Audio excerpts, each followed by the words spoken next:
Makalipas ang mahigit 5 buwan, muling nanindigan ng kapuso aktor na si Dennis Trillo na hindi talaga siya ang nasa likod ng viral comment tungkol sa ABS-CBN.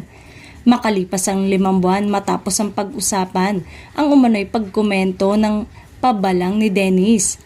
Muli itong naungkat nang makapanayam siya ni Bianca Gonzalez sa The B-Side ng Cinema One noong December 18, 2024. Ang interview ay para lang sana sa promotion ng 2024 MMFF entry ni Dennis na Green Bones.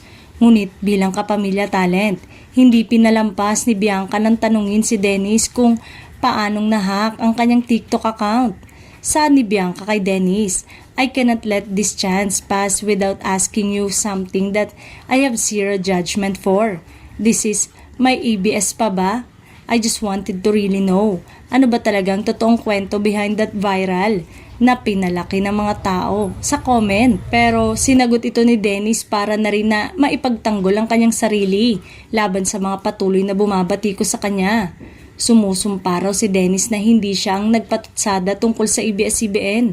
Maaari raw na nagamit lang ang kanyang pangalan ngunit hindi raw niya kailanman babastusin ang network na kanyang pinagsimulan. Noong 2001 ay napabilang si Dennis sa Star Circle Batch 10 na binubuo ng mga artista ng talent arm ng ABS-CBN na kanilang planong hubugin.